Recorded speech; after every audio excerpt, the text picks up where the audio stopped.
Breaking news नाज़रीन अवां share कयूं पिया। कराची के औरंगी टाउन में पुलिस पारां वापारी के घर में धाड़े वारो मामलो, जैमें जांच पुलिस धाड़े में मुलविस टिन जवाबदारन के भी गिरफ्तार करे वरतो है। अवां खे ॿुधायूं त गिरफ्तार कयल जवाबदारन में SSP इमरान कुरैशी जो खानगी मुखबिर शामिल है।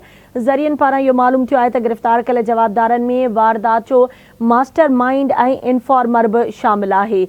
एक भेरो ॿीहर अवां खे आगाह कयूं पिया। ब्रेकिंग न्यूज़ है। कराची में औरंगी टाउन में पुलिस पारां वापारी के घर में धाड़े वारे मामले में जांच पुलिस धाड़े में मुलविस टे जवाबदार गिरफ्तार कया आहिनि। गिरफ्तार कयल जवाबदारन में SSP इमरान कुरैशी जो खानगी मुखबिर शामिल है।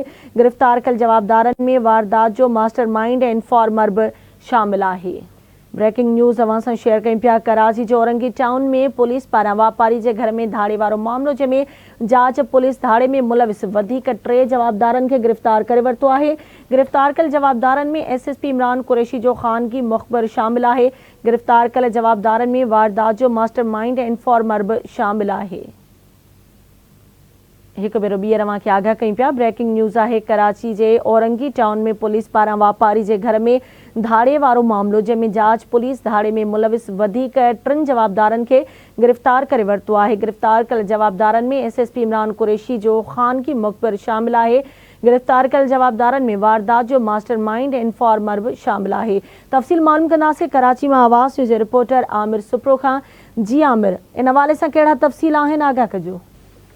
हाँ जी बिल्कुल ॻाल्हि आहे। औरंगी टाउन में ॾखिण पुलिस पारां घर में धाड़े वारे मामले जी इन्वेस्टिगेशन पुलिस जेकी आहे टे जवाबदार गिरफ्तार करे वरिता आहिनि। जवाबदारनि में जेको आहे SSP इमरान कुरैशी जो प्राइवेट मुखबिर ऐं वारदातनि जो जेको मास्टर माइंडर इन्फॉर्मर आहे उहो भी शामिल आहे। जवाबदार गिरफ्तारनि खे अॼु अदालत में जेको आहे पिणु पेश कयो वियो आहे। DSP जेको आहे SUT वो उमेर बाजारी समेत टिनी जवाबदारन के जिस्मानी रिमांड जे लाइ वरतो विधो। पुलिस जो चवणु आहे मुअत्तल DSP जेको आहे उमेर बाजाराणी ऐं ॿियनि जवाबदार गिरफ्तारनि खे वधीक जांच करण जी कोशिश कई हूंदी। पुलिस जो इहो ई चवणु आहे।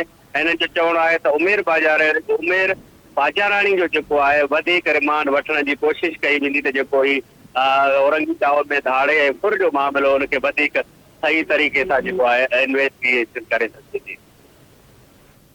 ठीक है, मुझे मेहरबानी आमिर अपडेट करण लाइ।